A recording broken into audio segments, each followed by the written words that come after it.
누가복음 12장 1절에서 14절입니다. 다 같이 함께 읽겠습니다. 그때 가이사 아구스토가 영을 내려 천하로 다 호적하라 하였으니 이 호적은 구레뇨가 수리아 총독이 되었을 때 처음 한 것이라.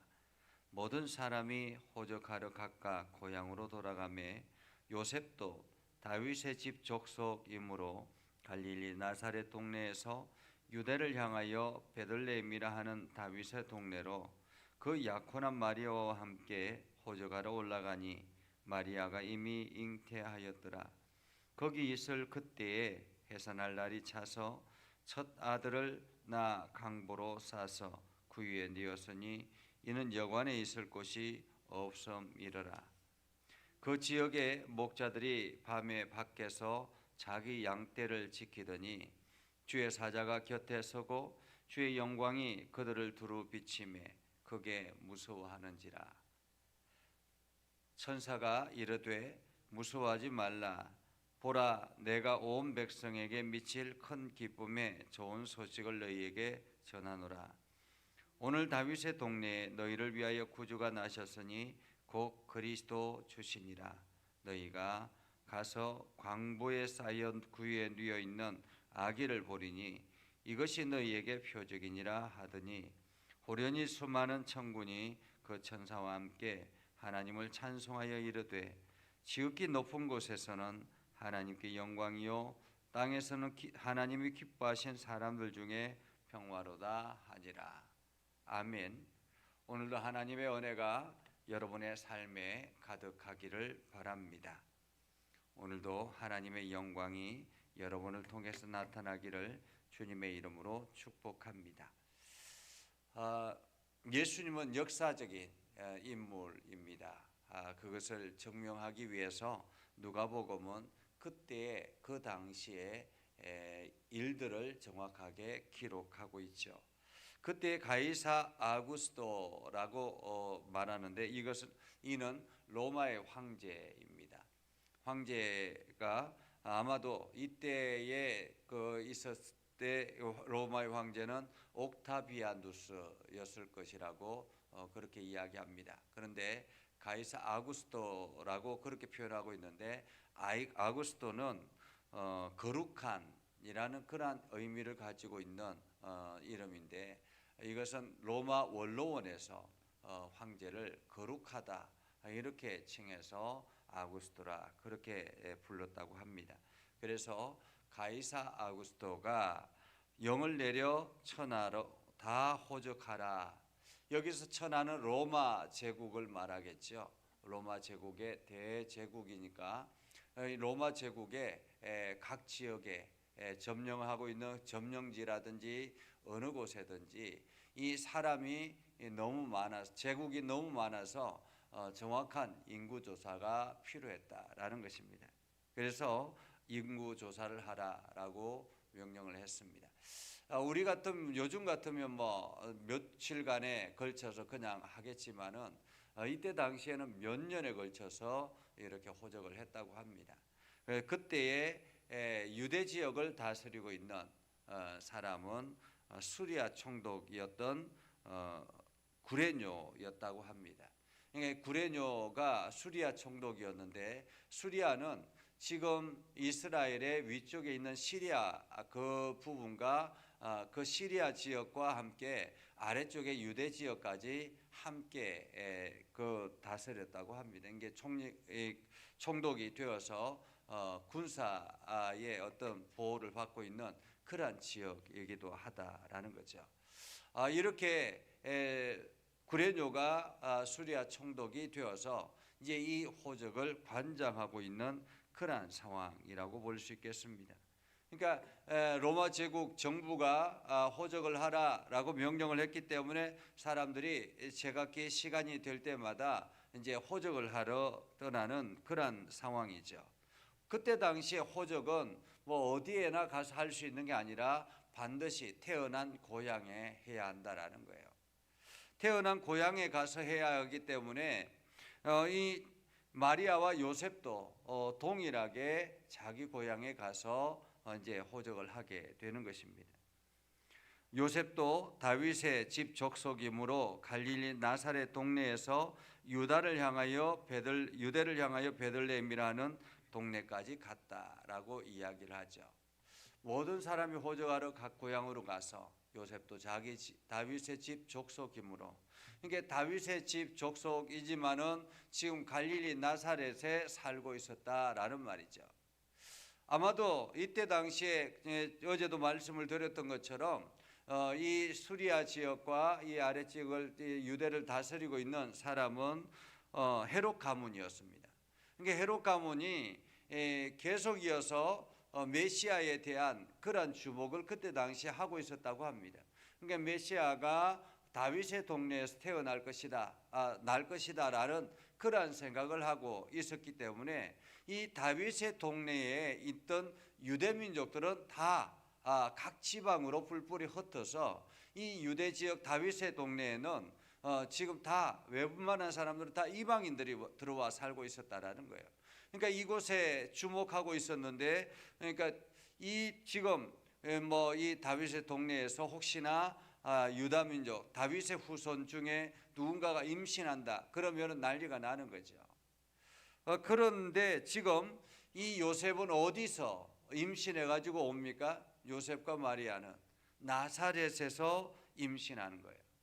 나사렛에서 임신해 가지고 지금 베들레헴까지 오게 됐다라는 거예요. 그것도 그냥 일부러 온 것이 아니라 호적을 하러, 이게 정부에 의해서 호적을 해야 되는 상황이기 때문에 호적을 하러 베들레헴으로 오는 중이었다라는 거죠.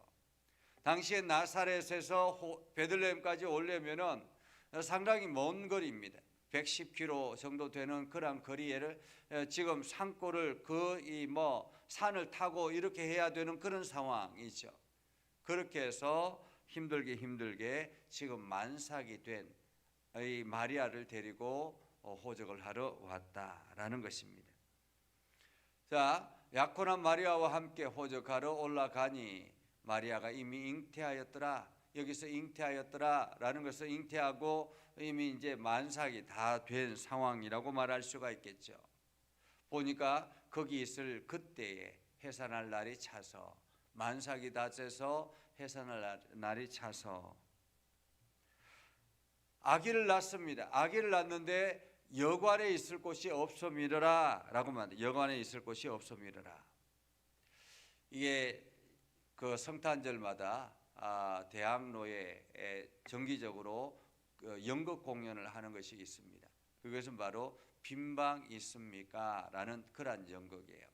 이 빈방 있습니까? 라는 그런 연극은 어떻게 시작이 되느냐 하면 어느 교회 학교에서 오늘 본문의 말씀을 가지고 이제 연극을 시작하는 것입니다. 그런데 이 교회 학교에 연극을 하는데 거기에 교회 학교에 장애인 덕구라는 친구가 있었어요. 이 덕구라는 친구가 있는데 이 장애인이고 정상인이 아니다 보니까 이게 다른 사람들이 다 이 덕구가 연극에 참여하는 것을 반대한 거예요. 그러나 교회 학교 선생님은 모두 다가 전 학생들이 다 이 연극에 참여했으면 좋겠다. 그렇게 해가지고 덕구에게 연극을 맡깁니다. 어떤 역할을 맡기느냐 하면 여관주인이에요. 여관주인. 여관주인인데 여관주인은 이런 것입니다. 마리아가 이 요셉이 찾아와서 빈방 있습니까? 라고 하면 이 덕구는 빈방 없어요. 다른 곳에 가봐요. 이것만 하면 되는 거예요. 빈방 없어요. 다른 곳에 가봐요. 이게 연습을 하는 기간 동안에도 계속 실수를 하는 거예요. 그러니까 사람들한테 핀잔을 듣고 하는 거죠. 드디어 연극 날이 되었습니다. 이제 연극이 쭉 진행이 되고 마리아와 요셉이 이 여관에 오게 되었습니다. 여관에 와서 도착해서 요셉이 이야기합니다. 빈방 있습니까? 라고 하자 이 덕구가 말합니다. 이 덕구가 빈방 없어요. 다른 곳에 가봐요. 그러고는 그렇게 하고 잘 끝났습니다. 끝나서 이제 요셉과 마리아가 돌아가려고 하는데 그러고 나면 이제 덕구는 퇴장을 해야 되거든요. 돌아가려고 하는데 덕구가 쭈삣쭈삣 하더니 요셉과 마리아를 부릅니다. 요셉님, 마리아님, 막 그렇게 부르고 난 다음에 이야기하는 거예요.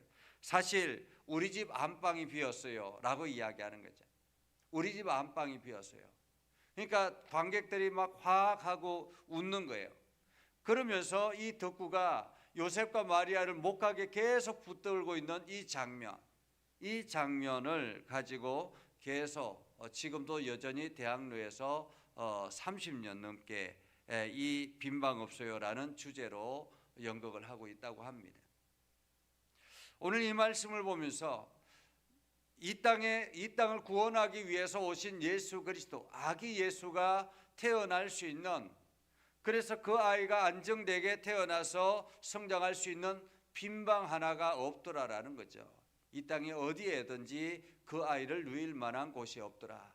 그래서 말구유에 누웠다라는 것입니다.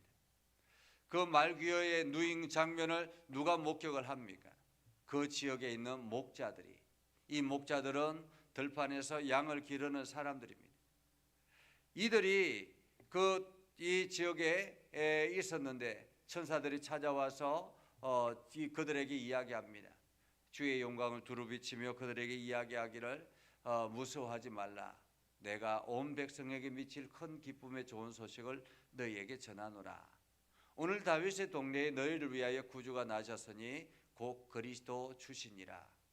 너희가 가서 강부에 쌓여 누워 있는 아기를 보리니 이것이 너희에게 표적이니라 하더라. 이렇게 천사가 목자들에게 이야기를 하고 목자들은 그 천사들의 이야기를 듣고 그리고 난 다음에 이 방문해서 이 구유에 누워 있는 아기를 보게 되지요. 오늘 우리는 이 말씀을 통해서 예수님은 역사적인 인물이요 흙으로 만든 것이 아니다라는 사실을 우리는 기억해야 할 것입니다. 그리고 그분이 우리를 위해서 이 땅에 오시고 그분이 우리를 위해서 자기 자신의 모든 것을 내어주시고 그분이 우리를 위해서 부활의 영광을 보여주셨습니다. 우리는 이 땅에 살면서 예수 그리스도의 은혜를 경험하고 예수 그리스도의 은혜 안에서 살아가야 할 것입니다. 여전히 예수 그리스도가 이 땅에서 머물 곳이 없다면 너무너무 안타까운 일이죠. 예수 그리스도가 오늘도 내 안에 머물러서 내가 그분의 이름을 찬양하고 그분이 이끄는 대로 살아가며 오늘도 그리스도인으로서 당당하게 세상에 나타나는, 그래서 예수 그리스도의 오심을 함께 기뻐하는 저와 여러분이 되기를 주님의 이름으로 축복합니다. 기도하겠습니다. 거룩하신 아버지 하나님, 오늘도 우리 가운데 함께 하시고 하나님의 은혜를 저희들에게 베풀어 주셔서 우리가 예수 그리스도의 오심을 기뻐하며 찬양하며 나아갑니다. 오늘도 예수 그리스도의 오심을 함께 기뻐하고 메리 크리스마스 함께 찬양하며 오늘도 그분께 영광을 돌리는 우리 모두가 되게 하옵소서.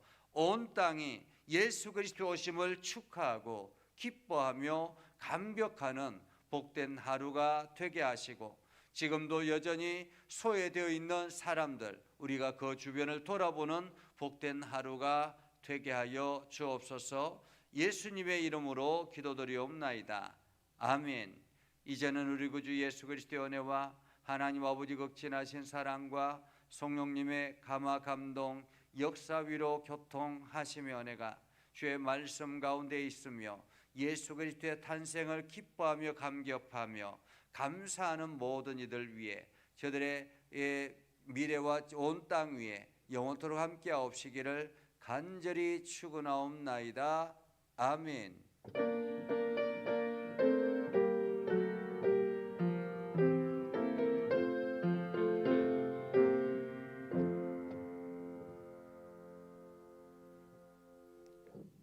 오늘 성탄 예배는 11시에 드리도록 하겠습니다.